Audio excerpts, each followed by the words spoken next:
Hello. Hello. Hello. Oh, okay. There you are. Oh. Here's a day I've been waiting for. Was going to be 2 months. Now it's been 2.5 because the 2-month day was raining.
Yeah, so the rear brake is hard to hit.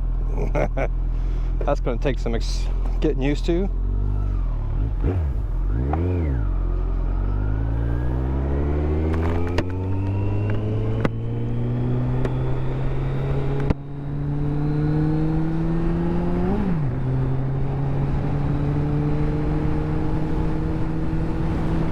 Well, I don't know if you can hear me or not, but oh my God, this feels good.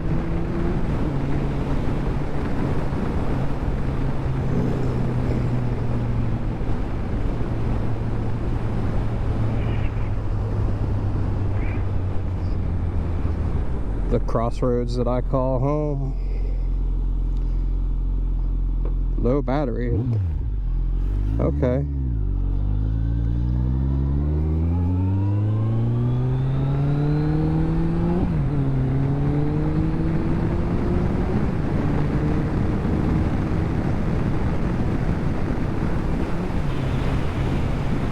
Guess I need to check my tire pressure. Not sure what that tire pressure sensor low battery thing is. I've had it before, but I'm just going to focus on riding here for a minute.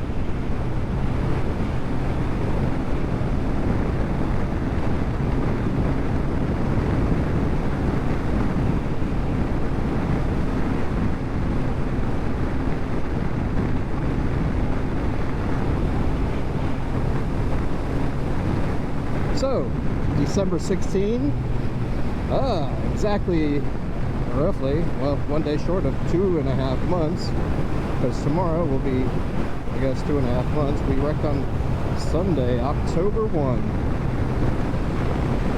Off to go take a friend's daughter sailing, and I probably should have put my glasses on before I left, but I was so freaking excited to get on this bike. Oh my God, I cannot even tell you how much I missed this.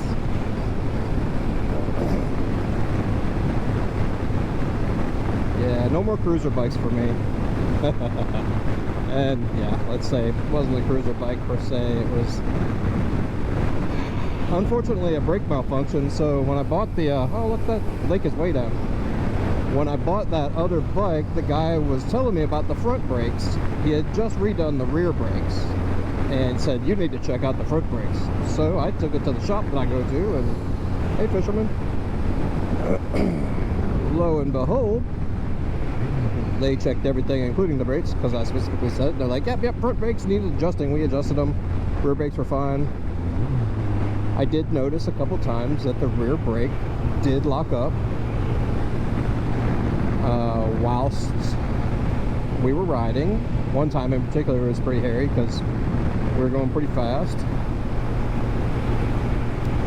and just gotta say that I was somewhat concerned, but didn't give it a second thought, because, you know, why would I? Oh man. And then we were cruising 15 miles below this speed limit. 15 miles below the speed limit, just cruising to take our friend's daughter sailing, and some J-holes up in front of us. There was 3 cars up front. Front 2 were mad at each other. Brake check caused the last one to brake really hard too late, and yeah, now we're in a braking situation, a heavy braking situation. And during that heavy braking situation, the rear end locked up like it had before, only it did not let go. It stayed locked up, and I was doing all the motorcycle food jiu-jitsu I could to keep that big heavy thing upright. It weighs about 800 pounds, plus my wife and me. This bike is just almost that same weight, but it handles so much differently. Anyway, bike goes down, I wrestle it back up, I'm still growing, I'm doing the thing, I'm giving it the good fight. And I look back and realize that when I brought it back up, it came up pretty hard, and hey, Merry Christmas. My wife had been forcefully ejected, somewhat like a trebuchet, and she was rolling down the side of the road. Not pretty, not funny, but kind of funny now. And so I looked at her, and I looked at the car in front of me and realized that I was fine. I wasn't going to hit anything because I was going slow enough. I was way less than 10 miles an hour at that point, still sliding. You know, didn't realize that my right ankle, or not ankle, my tib and fib were both broken. So yeah, there was no way I could be applying pressure to the rear brake at that point, because both of them were, well, as a matter of fact, it was called compound, so that stuff was poking out. And yeah, the rear brake was still locked up. Okay, so that means rear brake malfunction compounded with, you know, idiocy and, well, just timing, honestly, just timing. Oh man. Fast forward, hospital ride. By the way, ketamine on the side of the road is a trip. They dosed me. I was completely fine. Once I let go of the bike, I slid. I dug a little hole in my elbow, and I had a broken leg, and I knew it was compound. I had to grab my foot because my foot was flopping around. It was like you would take a gummy worm and put a weight at the end of it. It just was freaking all over the place. And so I pulled my foot out to suck the bone back in, and on the side of the road I had somebody drag me off. The people that were in front of us plus somebody else that didn't stop, they were just there, drug me off the road because I could not, under my own motivation, do that. They said, oh, he's 300 pounds. I'm like, oh, I am 250. Do not give me 300 pounds worth of ketamine. No, he's 300 pounds. I was like, I am 250 pounds, maybe 253, because I just had some coffee, but not that heavy. They disregarded that and gave me 300 pounds worth of ketamine, and I disappeared into a different alternate universe. Had some great realizations about working too hard in life situations, and you know, to this day I'm thankful for the information I got from the accident. It was, you know, it caused me to view my life in a different way, and yeah, I haven't been able to ride for 2.5 months, so this is my maiden ride. Now I'm going to be gone for a few weeks, and it's also winter time, and so I had to put some fuel stabilizer in this beauty and, you know, agitate it. Thank you to my wife for being so understanding, but I don't ever want to not do this. Everyone keeps asking, are you gonna ride again? Are you gonna get another motorcycle? My response to, are you gonna get another motorcycle, is, well, I actually had 2, so I don't need to get another one, but I probably will. 40-mile-an-hour intersection. Oh man, where I live is so beautiful. So yes, I am going to get another motorcycle. Well, yes, I already have another motorcycle. Thank you. Here I am riding it. I wish I could have rode on the 2-month anniversary, because technically it's December of 16, I wasn't even supposed to be able to support my weight and work or anything like that until January, but I started working a limited schedule part-time the last week of November. So accelerated healing through amazing food brought to me by awesome people, because my wife and I were down for the count, and so people kept bringing us food, some country food. Oh my god, the chicken and dumplings at Tina, thank you Tina. Holy crap, that stuff was good.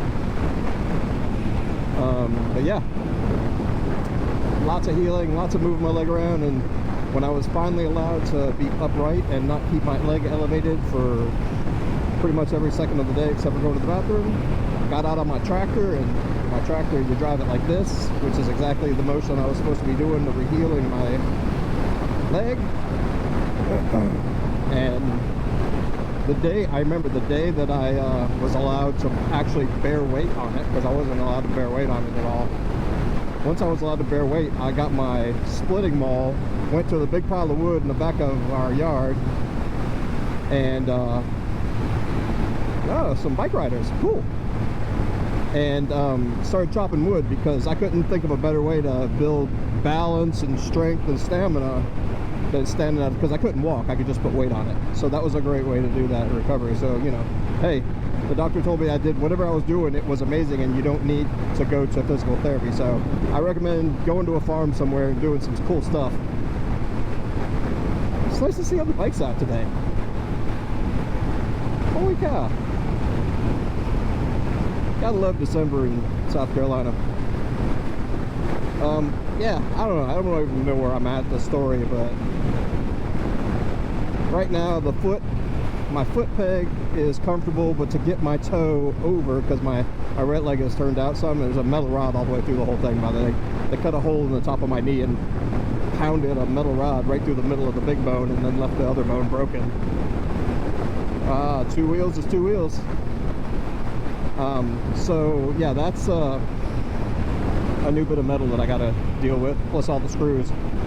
So yeah, my foot's still turned out, so I gotta start working on trying to get it turned back in, and this riding of this motorcycle is gonna help me do that, because, you know, I'm all about that functional training. I can't walk on a treadmill, but I sure can walk through the woods, you know. I do like lifting weights, however. Weights go up, weights go down. It's like a mental kind of like, I don't know, it's therapy.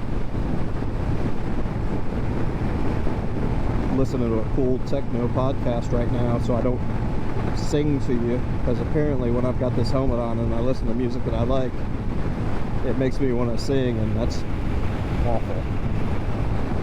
So shout out to my buddy Eric, who said, I like the singing, it was fun. I'm like, yeah, thanks buddy, I appreciate that. Way to lie to a guy. So here I am, my first ride in 2.5 months. I just wanted to get out here and do some stuff. I didn't expect to see some other bikes. I'm not sure how far I'm going to go.